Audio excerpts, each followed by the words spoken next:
Okay, last picture. Our last solid is a sphere. So I kind of coupled a couple of the pictures together before because they went together. Spheres are kind of just all in their own. Spheres are actually, in my opinion, the easiest picture because there's nothing to find. All you need is the radius, and that's all there is. So they're either going to give you the radius or the diameter, and you just plug it in. So spheres are super easy. So I put surface area and volume of the spheres together. So today should be short and sweet. Okay, now I also gave the formula of a hemisphere. A hemisphere is part of a sphere. So this is actually half of a sphere right here. I thought it was interesting that the volume, of course, is cut in half. Half of 4/3 is 2/3. So it's almost the same formula. But if you look at the surface area, it is not half. The only difference is it went from 4 to 3. The reason why the surface area isn't half is because you also have to take into account the top of the sphere. So it's not just the outer curved part. Over here, it's just the curved part. Over here, it's half the curved part plus the top. So that's why it's not exactly half. Some of you might care, most of you will not. It doesn't matter. They'll give you both of the formulas anyway. I don't really have any examples of this, but it's the same thing as the regular sphere. It's just a different formula, which you'll be provided with anyway. Okay, so I'm not going to show you a whole lot. I'm probably only going to show you one. I put 2 on here, but 1 I think is good enough because it's just the radius. You're literally just plugging it in. So the only thing you have to pay attention to or watch out for is the directions. So if it asks you to put it in terms of pi, I'll show you what that looks like.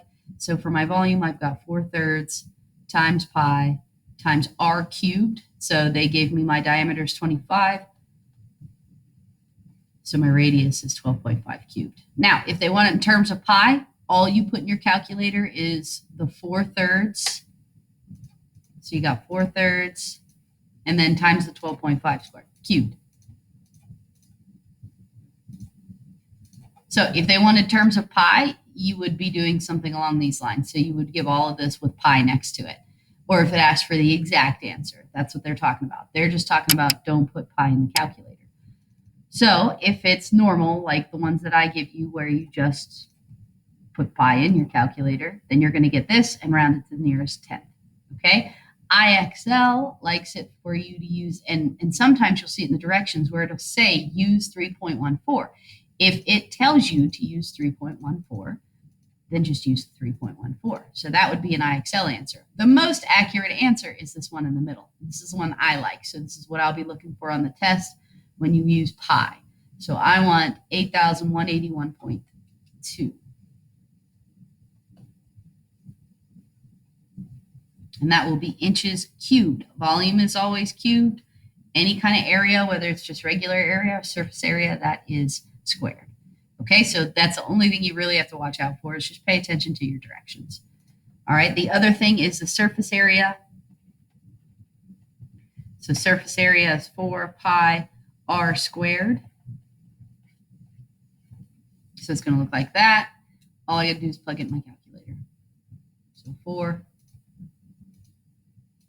pi r squared. Okay, so round to the nearest 10th for me, 1963.5. And that will be inches squared. It's all it is to spheres. It's super easy. It's the easiest picture that you're going to see. Okay, so I put 2 more in here. This number 9 down here is just in case you see something like that. So I tried to give you one that was difficult. It's a really easy section. I'm sure you won't be upset. So up here, you will see ones like this for sure. A sphere is given, has the volume given. So here's my volume. It says find its surface area to the nearest whole number. So if we're talking surface area, the surface area is the 4/3, or the 4 pi r squared.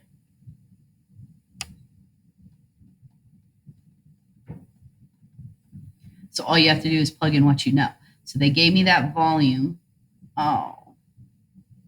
Sorry, I was looking at the wrong formula. So volume is the 4/3 pi r cubed. I had to peek at the formula.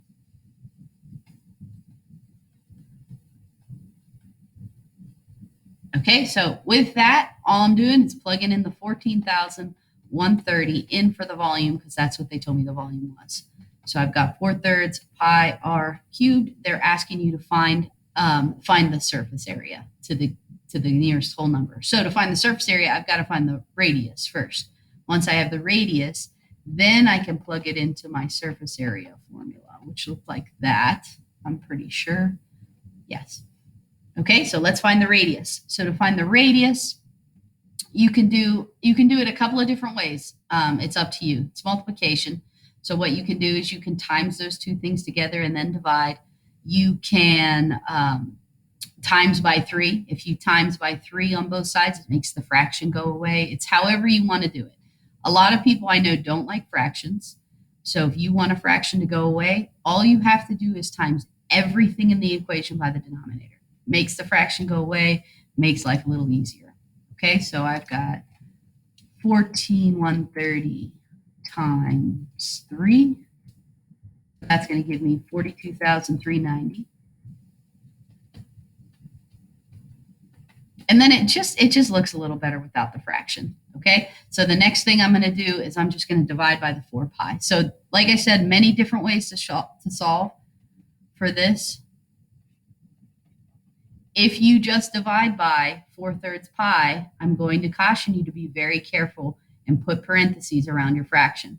So if you're going to divide by the whole thing, you're going to need double parentheses. You would need a parenthesis and then parentheses around your 4/3 pi and then another parenthesis. That's why I don't like to show it that way. Half the people will get it wrong by putting it in the calculator wrong.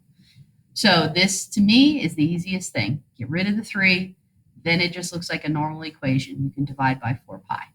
Okay, so in my calculator, I'm going to hit divided by. And when I do that, I need to divide by 4 pi. If you just put divided by 4 pi without the parentheses, it's going to think you mean divided by 4 and then times by pi. So if you wanted to divide by everything, it looks like this. If you want a fancy fraction, that's fine too. So fancy fractions are in your calculators.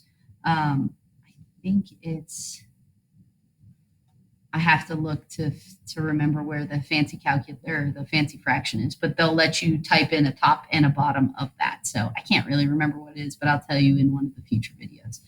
Okay, but anyway, when in doubt, use parentheses. So if I divide this, it's going to give me r cubed. So 3373.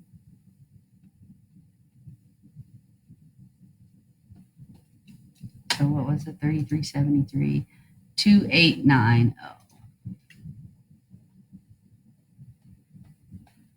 That is r cubed. So to get rid of the cubed, you have to take the cube root. So opposite of a squared is a square root. Opposite of a cube is a cube root. So I just have to take the cube root of that to finally find what my r value is. If you don't know where the cube root button is, it's under math. So if you go under math and you click on the cube root right there, and then you can do two things. You can either go up and highlight this and enter it, or you can hit second and hit the negative because it says A and S. So answer stands for that. Either way, whatever way works for you. So if I round to the nearest tenth, I'm going to get about 15 for my radius. So once I have my radius, then I can go back up here and find the surface area. I didn't make a big deal. I rounded to the nearest tenth because this says round to the nearest whole number, so that's not going to make a big deal if I didn't use a really long decimal this time. So I've got 4 pi r squared to get my surface area and answer what they're actually asking for.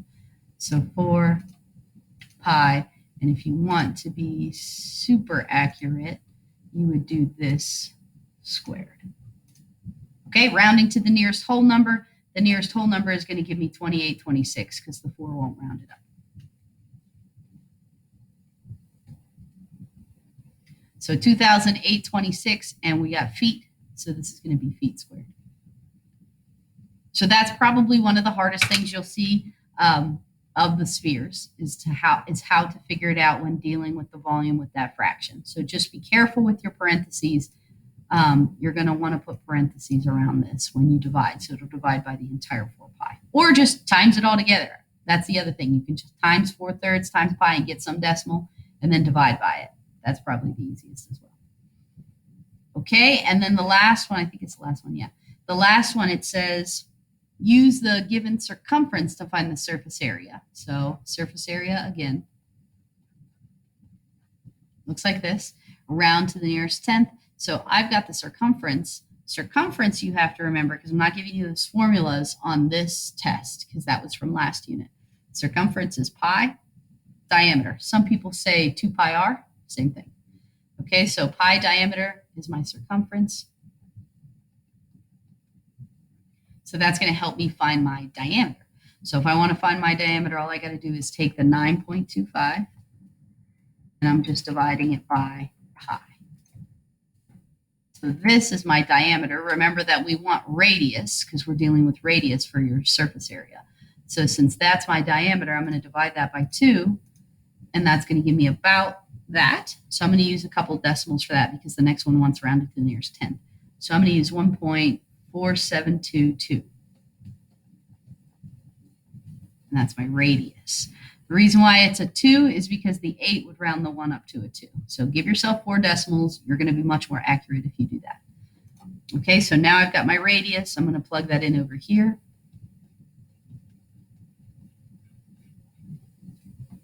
So I just need to take what I got right there, and I need to square it.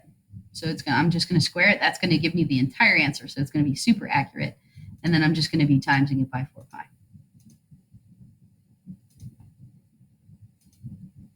Okay, so if I end up finally with my 4 pi r squared, that's going to give me 27.2. And we're doing surface area, so inches squared. Okay, so that's all you're working with. Spheres are super easy. We'll start reviewing after that. Okay, have a good day. Have a good weekend.